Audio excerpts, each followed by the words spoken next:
Telangana assembly ఎన్నికల్లో విజయం సాధించి అధికారాన్ని అందుకున్న కాంగ్రెస్ లోక్సభ ఎన్నికల్లోనూ సత్తా చాటడానికి సమాయత్తమవుతుంది. మొత్తం 17 స్థానాల్లో 15 వరకు గెలవడానికి ప్లాన్ చేసుకుంది. ఇందులో భాగంగా బీఆర్ఎస్కి కంచుకోట లాంటి మెదక్పై ప్రత్యేకంగా గురిపెట్టింది. ఇక్కడ గెలిచి మామా అల్లుళ్ళైన కేసీఆర్, హరీష్ రావులకి షాక్ ఇవ్వాలని చూస్తుంది. సిద్దిపేట, గజ్వేల్, దుబ్బాక అసెంబ్లీ స్థానాల్లో అత్యధిక ఓట్లు రాబట్టి మెదక్ పార్లమెంటు స్థానాన్ని కైవసం చేసుకోవాలని కాంగ్రెస్ భావిస్తుంది. ఇటీవల జరిగిన అసెంబ్లీ ఎన్నికల్లో ఈ 3 సెగ్మెంట్లలో కాంగ్రెస్ అభ్యర్థులకు కేవలం 80,000 ఓట్లు మాత్రమే వచ్చాయి. అందుకే ఈసారి ఒక్కో సెగ్మెంట్లో 60 నుంచి 80,000 ఓట్లు సాధించడమే లక్ష్యంగా పెట్టుకుంది.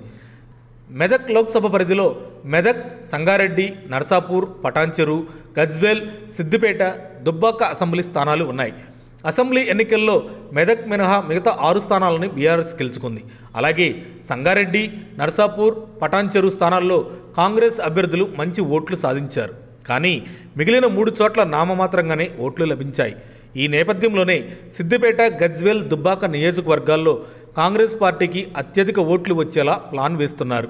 ఈ 3 సెగ్మెంట్లలో కాంగ్రెస్కు ఓటు బ్యాంక్ బలంగానే ఉన్నా సరైన నాయకత్వం లేకపోవడమే ఓటింగ్ శాతం పడిపోవడానికి కారణంగా కాంగ్రెస్ నేతలు భావిస్తున్నారు. 2009 పార్లమెంట్ ఎన్నికల్లోనూ 6 సెగ్మెంట్లలో కాంగ్రెస్ అభ్యర్థి 40,000 మెజారిటీ సాధించినా సిద్దిపేటలో వచ్చిన ఓట్లతో ఎంపీ స్థానాన్ని నాటి టీఆర్ఎస్ గెలుచుకుంది. ఈసారి ఆ పరిస్థితి రాకుండా చూడాలని అస్తం పెద్దలు భావిస్తున్నారు. 2 లక్షల పైచిలకు ఓట్లు ఈ 3 చోట్ల పొందితే లోక్సభ స్థానాన్ని కైవసం చేసుకోవచ్చని కాంగ్రెస్ భావిస్తుంది. అసెంబ్లీ ఎన్నికల్లో 3 స్థానాలను కలుపుకొని కాంగ్రెస్ అభ్యర్థులకు 80,000 ఓట్లు పోలైతే బీఆర్ఎస్ అభ్యర్థులకు 3 లక్షలకు పైగా ఓట్లు పోలయ్యాయి. ఈ నేపథ్యంలో అసెంబ్లీ ఎన్నికల్లో కాంగ్రెస్ అభ్యర్థులకు పోలైన ఓట్లతో పాటు అదనంగా మరో 2 లక్షల ఓట్లు సాధించాలనే లక్ష్యంగా కాంగ్రెస్ నేతలు వ్యూహాలు రూపొందిస్తున్నారు. అలా సాధిస్తే మామా అల్లుళ్ళని దెబ్బ కొట్టొచ్చని కాంగ్రెస్ యోచిస్తోంది. మరిన్ని అప్డేట్స్ కోసం మా కాయ్ టీవీని సబ్స్క్రైబ్ చేసుకోండి. మా వీడియో కనుక మీకు నచ్చినట్లయితే లైక్ చేయండి, షేర్ చేయండి.